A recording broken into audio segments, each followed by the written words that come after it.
Imagine a world where the very planet is screaming in distress. That's the urgent message Pope Leo XIV delivered to world leaders at the UN climate talks, accusing humanity of failing to adequately address the climate crisis. His words paint a stark picture. We are not just facing an environmental challenge, we are facing a moral one. In a video address beamed to religious leaders gathered in Belém, Brazil, Pope Leo didn't mince words. He acknowledged some progress, but emphasized it's not enough. He stated plainly that global warming is already devastating lives, with 1 in 3 people living in great vulnerability because of these climate changes. For these individuals, climate change isn't some distant threat, it's a present-day reality. Pope Leo powerfully argued that ignoring their plight is to deny our shared humanity. His intervention came at a crucial moment, as high-level government ministers from around the globe converged on the Brazilian Amazon for the second week of climate negotiations. The opening day was filled with impassioned speeches, particularly from leaders of nations in the global south, who shared harrowing accounts of the extreme weather events and natural disasters already ravaging their countries and economies.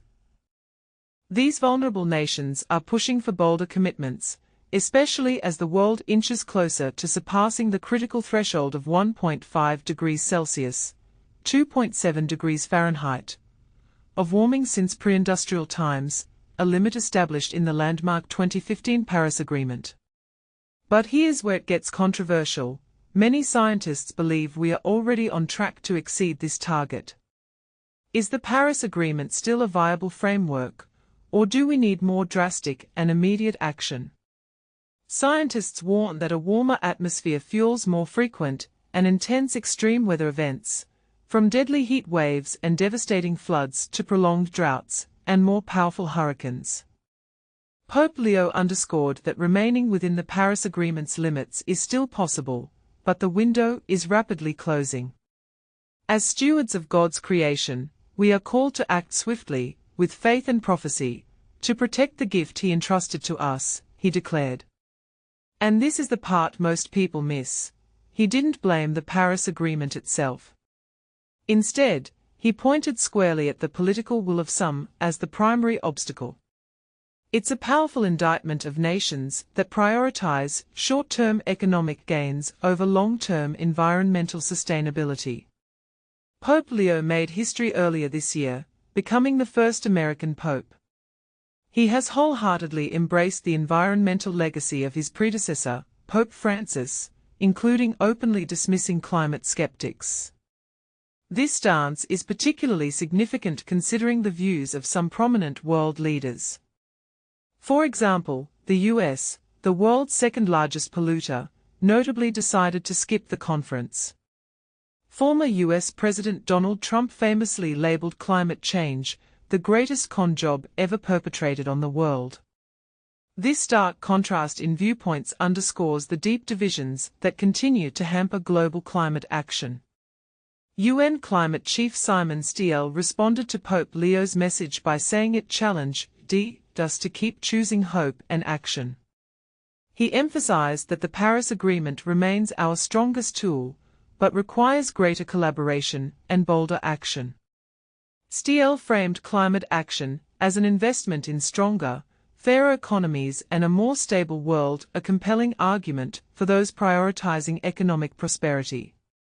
David Gibson, director of the Center on Religion and Culture at Fordham University, sees Pope Leo as emerging as the world's foremost moral voice on climate change. He noted that Pope Leo's message resonates particularly strongly with the Southern Hemisphere, where the impacts of climate change are already devastating vulnerable communities. Gibson also highlighted Pope Leo's deep connection to Latin America, stemming from his decades of missionary work in Peru and his naturalized Peruvian citizenship. The Laudato Si movement, a Catholic climate organization inspired by Pope Francis' 2015 encyclical on climate action, hailed Pope Leo's message as a profound moral intervention. They emphasized his reminder that creation is crying out and that vulnerable communities cannot be ignored.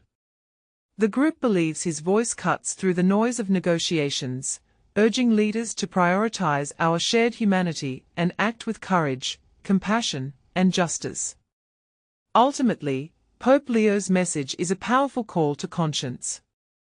But is it enough to overcome the political and economic barriers hindering meaningful climate action? What are your thoughts on the role of religious leaders in addressing global challenges like climate change? And do you agree with Pope Leo's assessment that the failure lies not in the agreement itself, but in the lack of political will? Share your perspective in the comments below.